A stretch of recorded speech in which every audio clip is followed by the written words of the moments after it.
Everyone assumed he would comply. That assumption settled over the yard like fresh snow, quiet and unquestioned. It shaped posture, tone, distance.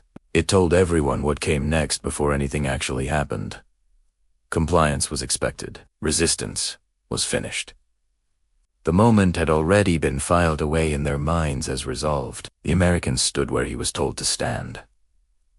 Not defiant, not submissive. Just still. His boots were planted in churned snow, the kind packed hard by dozens of feet moving with purpose minutes earlier. The stone farmhouse behind him carried the scars of the day chips in the wall, shattered glass, smoke stains that hadn't yet cooled. German soldiers formed a loose semicircle around him. Not tight, not urgent. Loose enough to breathe.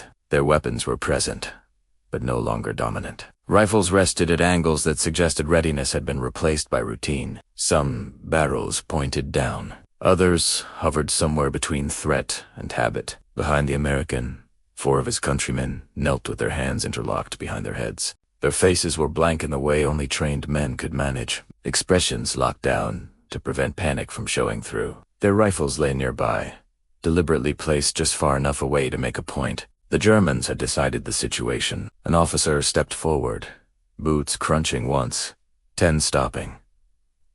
He didn't rush.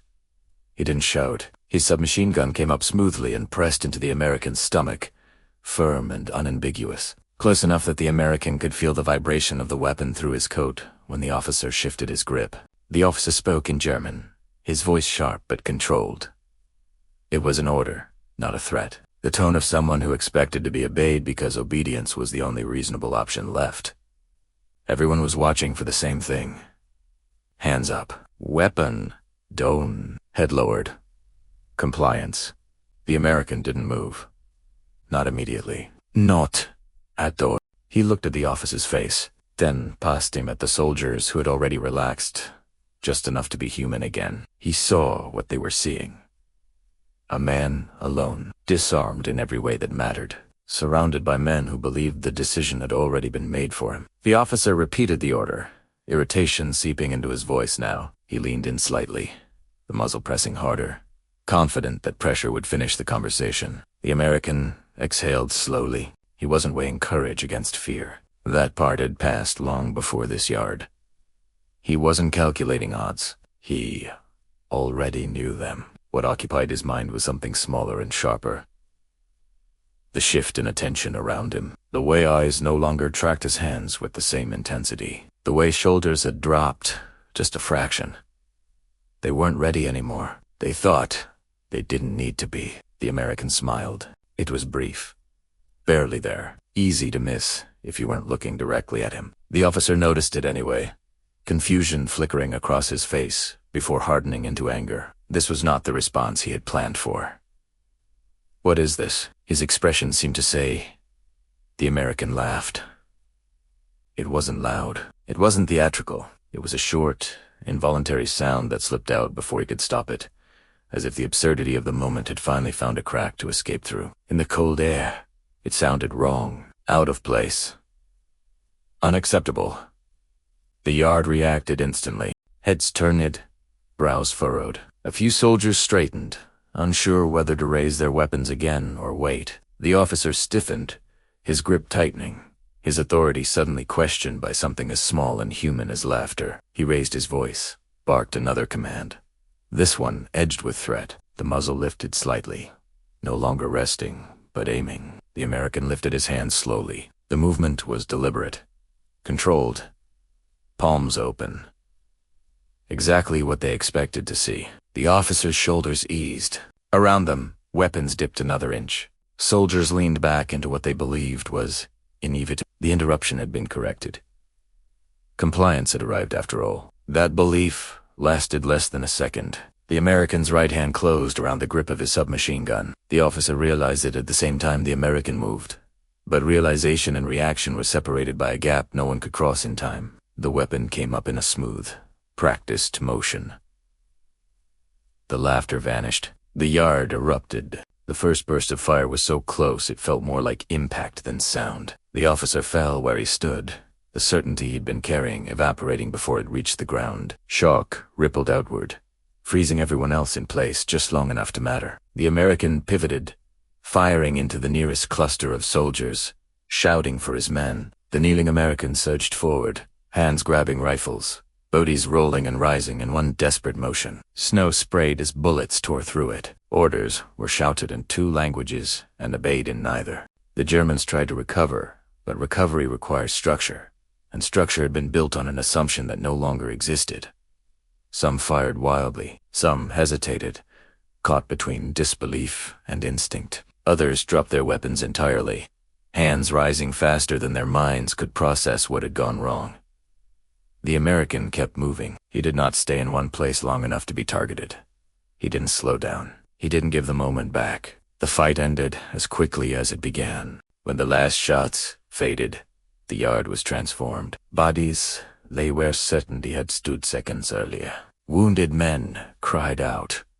Survivors stared, stunned, hands raised, trying to understand how the moment had escaped them. The Americans stood again, breathing hard, weapons ready, alive. Nothing about the scene made sense. Few believed the outcome had been decided beforehand. Later, people would describe what happened in different ways. They would talk about courage, about instinct, about refusal, but none of those words fully captured the root of it. Everyone assumed he would comply. That assumption shaped everything they did next. And when it proved wrong, there was no time left to fix it. The R did not settle into relief.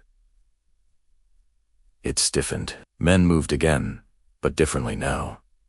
Faster, sharper. Rifles were raised with intent instead of habit. The Americans spread out instinctively, covering angles that seconds earlier had been ignored. No one trusted stillness anymore. Stillness had lied. The Germans who remained alive were disarmed quickly, hands forced up, weapons kicked away with unnecessary force. No chances were taken. The idea of compliance had been burned out of the scene entirely. What remained was caution, raw and immediate. The American at the center of it all stood where he was, chest rising and falling hard. The rush drained from his body in waves, leaving behind a tremor he didn't bother trying to hide. He felt it in his fingers, in his jaw, in the space just behind his eyes. The delayed cost of acting when everyone else hesitated. Men looked at him now without quite knowing how to place him. He hadn't changed. The situation had. Moments earlier, he had been a problem to manage. Now he was something else entirely. Something that didn't fit neatly into expectations. Orders came down quickly. The village had to be secured before the light failed. There was still resistance elsewhere, and hesitation had already proven too expensive once today. The Americans moved out, clearing the remaining buildings with renewed focus. German resistance collapsed faster than expected. Word traveled even faster. Whatever counterattack might have been forming never materialized. Plans built on assumptions tend to collapse when the assumptions are exposed. As evening settled, fires burned low inside damaged houses. Guards stood watch in pairs. Prisoners were moved under heavy escort. Nobody complained about the extra manpower assigned to tasks that had seemed routine before. Routine had lost its appeal. Later, officers asked questions. They wanted sequences, timings, distances. They wanted the moment to make sense on paper. The answers came back consistent, but unsatisfying. There was no clever maneuver to diagram, no flanking movement to praise, just a brief lapse in attention and a refusal to behave as expected.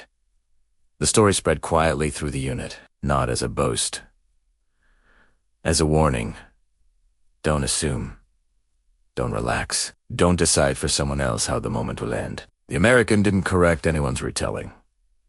He didn't expand on it either. He had already moved on mentally, the way soldiers do when the war demands the next decision before the last one is settled. Months later, when the war finally ended, the memory remained. Not vivid in detail, but sharp in meaning. It surfaced in conversations when men talked about close calls, about moments that almost went another way. It always returned to the same point. Control is fragile. Years afterward, people would analyze incidents like this from a distance. They would use clean language and structured ideas. Psychology, dominance, initiative. All of it true, in theory, but theory didn't explain the simplest part. Nothing dramatic changed in that yard until belief did. The Germans didn't lose because they lacked weapons or numbers. They lost because they decided the outcome too early. They stopped watching. They stopped expecting resistance. They treated a living man like a concluded problem. The American never accepted that conclusion. That refusal mattered more than any advantage he didn't have. Everyone assumed he would comply. That assumption shaped their posture, their timing, their attention. It told them when they could afford to relax. And the moment they did, the situation slipped out of their control. In war, that is often how things end. Not with the final command, not with overwhelming force, but with a quiet, deadly mistake made. When someone decides the danger is already gone,